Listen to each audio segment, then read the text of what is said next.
دین امانت ہے، اور اس امانت کی ادائیگی کا تقاضا یہ ہے کہ اس کو امت تک اس اسلوب اور طریقے کے ذریعے پہنچایا جاوے جو اسلوب اور مزاج محمد صلی اللہ علیہ وسلم اور آپ کے صحابہ کا تھا. کیونکہ جس طرح دین امانت ہے کہ اس کو امت تک بلا کسی تحریف کے پہنچاؤ، اسی طرح دین کی محنت بھی امانت ہے. دین بھی امانت ہے اور دین کی محنت بھی امانت ہے کہ اس کو امت تک بلا تحریف پہنچاؤ. جیسے دین امانت ہے ایسے دین کی محنت بھی امانت ہے کہ حضور اکرم صلی اللہ علیہ وسلم نے امت کو دو چیزیں دی ہیں، ایک دین اور دوسرے دین کی دعوت. جو کہ ہیں جس طرح دین میں اتباع سنت ہے ہر شعبے کے حکم میں، اس طرح دین کی دعوت میں بھی اتباع سنت ہے. جیسے دین میں اتباع سنت ہے کہ اتباع سنت کے بغیر کوئی عمل قابل قبول نہیں ہے، اور اتباع سنت کے بغیر کسی عمل میں زینت نہیں ہے. ہر عمل کی زینت اتباع سنت ہے، اور اتباع سنت سے ہی وہ عمل مؤثر بھی ہے. اسی طرح دعوت میں بھی سب سے بنیادی چیز وہ اتباع سنت ہے کہ دعوت میں سب سے اہم بنیادی بات کیا ہے؟ کہ دعوت میں سب سے اہم بنیادی بات یہ ہے کہ اس کام کے کرنے والوں کی نیتوں میں نبوت والی وسعت ہو. یہ پہلی شرط ہے کہ اپنی نیتوں میں وسعت پیدا کرو.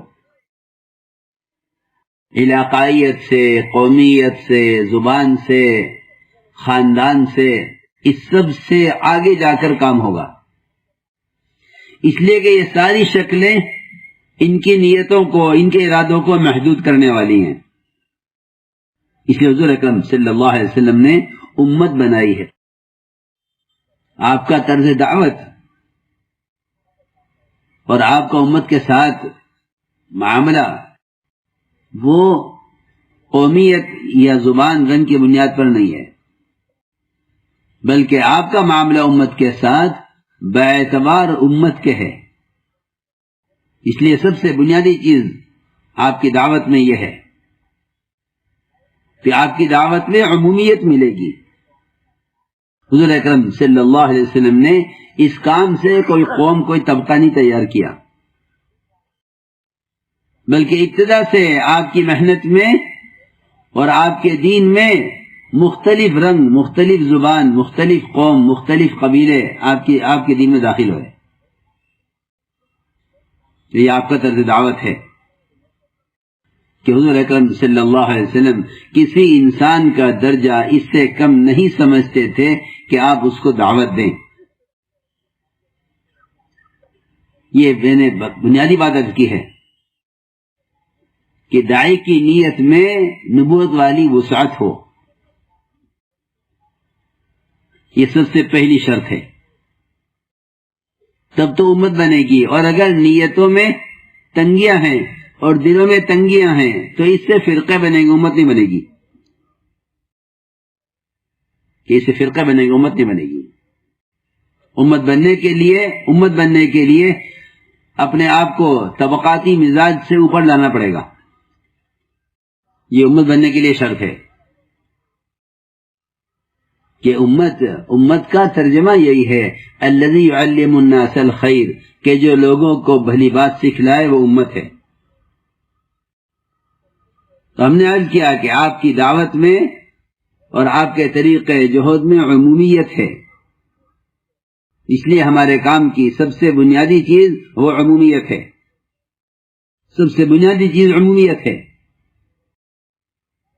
اس لیے فرمایا حضور اکرم صلی اللہ علیہ وسلم نے ایک روایت میں کہ عموم میں رہنا اور جماعت کے ساتھ چمٹ کر رہنا اور مسجد والا بن کر رہنا یہ ہر زمانے کے فتنوں سے بچنے کا ذریعہ ہے. فتنے آئیں گے، کئی فتنوں سے بچاؤ کا کیا ذریعہ ہے؟ کئی فتنوں سے بچاؤ کے لیے 3 شرطیں ہیں.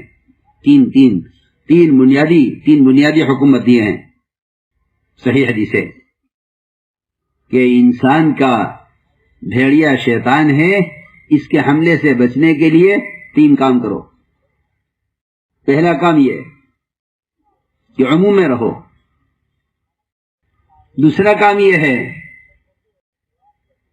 کہ جماعت کے ساتھ چمٹ کر رہو، تنہا مت رہو، اور تیسرا کام یہ ہے کہ اپنے آپ کو مسجد کا عادی بناؤ۔ اگر یہ تین کام کرو گے تو فتنوں سے بچے رہو گے، کہ فتنوں سے بچنے کے لیے یہ تین اسباب بتائیں، اس لیے کہ ترقی اور تربیت عموم میں ہے، خصوصیت میں فتنے ہیں۔ عمومیت میں تربیت ہے کہ عمومیت میں رہنے سے تواضع پیدا ہوتی ہے، کہ عموم میں رہنے سے تواضع پیدا ہوتی ہے۔ صحابہ کرام کی ایک بہت بنیادی صفت اور نبوت کی ایک بڑی اعلیٰ صفت وہ تواضع ہے۔ حضور اکرم صلی اللہ علیہ وسلم نے اپنے لیے نبوت اختیار کرنے میں بادشاہت والی نبوت کے مقابلے میں فقر و فاقے والی نبوت کو اختیار کیا۔ یہ تواضع کا تقاضا تھا، یہ تواضع کا تقاضا تھا کہ آپ نے نبوت میں فقر و فاقے والی نبوت کو پسند کیا، بادشاہت والی نبوت کو پسند نہیں کیا۔ آپ پر دونوں پیش کی گئی کہ آپ نبی بنے بادشاہت والے یا آپ نبی بنے فقر و فاقے والے۔ تو آپ نے فرمایا کہ مجھے تو فقر و فاقے والی نبوت چاہیے۔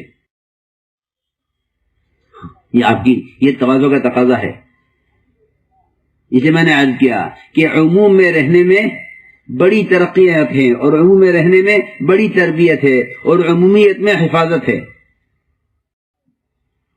جیسے اس حدیث سے فرمایا کہ عموم میں رہو، فتنوں سے محفوظ رہو گے، کہ عمومیت میں تربیت ہے، عمومیت میں حفاظت ہے، اور عمومیت میں ترقی ہے۔ صحابہ کرام ایسا عموم میں رہنا چاہتے تھے کہ کرامتوں سے بھی گھبراتے تھے۔ کسے؟ کرامتوں سے۔ لوگ تو کرامتیں چاہتے ہیں اور وہ کرامتوں سے بچتے تھے۔ جب تمیم داری رضی اللہ تعالیٰ عنہ نے فرمایا کہ تمیم یہ آگ نکلی ہے پہاڑ سے، اس کو پہاڑ میں داخل کر کے آؤ، جو پورے مدینے کو جلا کر خاک کر دیتی۔ تو تمیم نے فرمایا، عرض کیا کہ امیر المومنین، میں نہیں چاہتا کہ مجھ سے کوئی ایسا کام ہو کہ لوگ مجھے پہچانے، ورنہ یہ چنگاری ہے، اس کو پہاڑ میں داخل کرنا کوئی مشکل کام نہیں ہے۔ لیکن میں نہیں چاہتا کہ میرا کوئی فعل ایسا ظاہر ہو کہ جس سے لوگ مجھے سمجھیں اور سمجھیں کہ ذمہ داری کی کرامت ظاہر ہو ہے کہ تم نے یہ کام کیا ہے۔ میں نہیں، کسی وجہ سے کرا لیجیے، ورنہ یہ کوئی مشکل کام نہیں ہے، ایک چنگاری ہے، اس کو پہاڑ میں داخل کرنا کوئی مشکل کام نہیں ہے، مگر میں نہیں کروں گا، کسی وجہ سے کرا لیجیے، کیونکہ میں نہیں چاہتا کہ لوگ مجھے پہچانے، کہ میں نہیں چاہتا کہ لوگ مجھے پہچانے۔ سلمان فارسی رضی اللہ تعالی عنہ حضور اکرم صلی اللہ علیہ وسلم کے وہ صحابی ہیں کہ جب آپ ان سے بات کرتے تھے تو کوئی دوسرا شریک نہیں ہو سکتا تھا، کوئی تیسرا آدمی شریک نہیں ہو سکتا تھا، اتنا قرب تھا سلمان فارسی رضی اللہ تعالیٰ عنہ کو حضور اکرم صلی اللہ علیہ وسلم سے۔ یہ مقام تھا صحابہ میں کہ جب آپ سلمان فارسی سے بات کرتے تھے تو کوئی تیسرا شریک نہیں ہو سکتا تھا، یہ ان کا مقام تھا۔ لیکن تواضع اور اپنے آپ کو عموم میں رکھنا اور عمومیت میں رہنے کا ایسا مزاج تھا کہ دو آدمی سلمان فارسی رضی اللہ تعالیٰ عنہ کی ملاقات کے لیے آئے ان کے علاقے میں زیارت کے لیے، کہ صحابی ہیں، چلو ان کی زیارت کرتے ہیں۔ پہنچے، پوچھا کہاں ان کا گھر، کہ ان کا گھر ہے، ان کے گھر گئے اور جا کر پوچھا آپ سلمان فارسی ہیں، کہ جی میں سلمان فارسی ہوں۔ ملاقات ہوئی، انہوں نے پوچھا آپ صحابی ہیں، کہ نہیں میں صحابی نہیں ہوں۔ میں صحابی نہیں ہوں، یہ کیسے ہو سکتا ہے؟ تو ایک نے کہا دوسرے سے کہ ہم یہاں غلط آ گئے ہیں، ہم یہاں غلط آ گئے، یہ کوئی اور آدمی ہے، ہمیں تو وہ سلمان فارسی مطلوب ہیں جو صحابی ہیں۔ تو دونوں وہاں سے اٹھ کر جانے لگے کہ یہ تو ہم غلط آ گئے، یہ آدمی وہ نہیں جو ہمیں چاہیے۔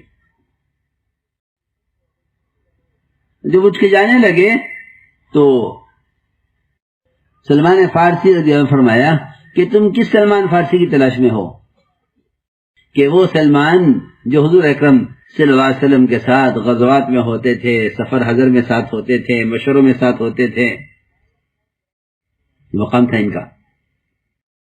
غزوہ خندق جو ہوا ہے وہ سلمان فارسی کا مشورے پر ہوا ہے، خندق ان کا مشورے پر کھودی گئی ہے، اتنا اونچا مقام ہے۔ تو لوگوں نے کہا ہاں ہم انہی سلمان کی تلاش میں ہیں۔ تو فرمایا کہ میں ہوں تو وہ، لیکن صحابی نہیں ہوں۔ کہ کیسے ہو سکتا ہے؟ کیونکہ جس نے حضور اکرم صلی اللہ علیہ وسلم کو ایک مرتبہ دیکھ لیا وہ صحابی ہو گیا ایمان کے ساتھ۔ تو میں عرض کر رہا تھا کہ یہ ان کی تواضع کی بات تھی کہ اپنے آپ کو چھپانا چاہتے تھے۔ دوسری بات یہ ہے کہ دنیا میں کوئی کارنامہ کر کے آخرت کی طرف سے مطمئن نہیں تھے، یہ دوسری صفت ہے کہ جو جتنا پرانا ہو اس میں آخرت کا اتنا فکر ہو۔ تو فرمایا کہ میں صحابی نہیں کہہ سکتا اپنے آپ کو، اس لیے کہ صحابی تو وہ ہے کہ جس کا داخلہ آپ کے ساتھ جنت میں ہو جائے۔ یہ فرمایا جو مجھے عرض کرنا تھا کہ میں سلمان فارسی تو ہوں لیکن صحابی نہیں ہوں، کیونکہ صحابی ہونے کا فیصلہ جب ہوگا جب جنت میں آپ کے ساتھ داخلہ ہو جائے۔ اگر وہاں جب داخلہ نہیں ہوا تو میں اپنے آپ کو دنیا میں صحابی کیسے کہہ سکتا ہوں؟ کہ میں اپنے آپ کو صحابی کیسے کہہ سکتا ہوں اگر میرا داخلہ جنت میں نہ ہوا آپ کے ساتھ؟ ہاں، جس کا داخلہ آپ کے ساتھ جنت میں ہو جائے وہ صحابی کہلائے۔ تو میں نے عرض کیا کہ یہ سب سے بڑی صفت تواضع، اس کو میں نے عرض کیا کہ اللہ رب العزت اپنے کام کے لیے ان کو منتخب کرتے ہیں، اللہ اپنے کام کے لیے ان کو منتخب کرتے ہیں جن کے اندر یہ صفت ہوتی ہے، صفت تواضع، کہ اللہ تعالیٰ ایسے لوگوں کو منتخب فرماتے ہیں اپنے کام کے لیے جن کے اندر یہ صفات ہوتی ہیں کہ ان کے دلوں میں وسعت ہو امت کے لیے تو اللہ ان سے دعوت کا کام لیں گے، ان کے دل میں فکر ہو امانت کی ادائیگی کا تو اللہ ان سے کام لیں گے، ان کے دل میں تواضع ہو تو اللہ تعالیٰ ان سے کام لیں گے، کیونکہ بڑا کام ہے، بڑے کام تواضع والے سے لیے جاتے ہیں، اور گھٹیا کام تکبر والے کرتے ہیں۔ دنیا میں دیکھو حکومت کے کام تکبر والے، اور دین کا اور دعوت کا اور علم کا اور علم کی خدمت تواضع والے، یہ تقسیم ہے۔ آپ دیکھیں دنیا میں کہ چھوٹے کام بڑے لوگ کرتے ہیں، بڑے کام چھوٹے لوگ کرتے ہیں، یہ تقسیم ہے۔ دنیا کے کام چھوٹے ہیں، یہ لوگ بڑے بن کر کرتے ہیں، اور دین کا کام بہت بڑا ہے کہ اس کے لیے سب سے پہلے تواضع کا حکم دیا گیا ہے کہ آپ تواضع اختیار کریں۔ دنیا کے کام چھوٹے ہیں، یہ لوگ بڑے بن کر کرتے ہیں، اور دین کا کام بہت بڑا ہے کہ اس کے لیے سب سے پہلے تواضع کا حکم دیا گیا ہے کہ آپ تواضع اختیار کریں۔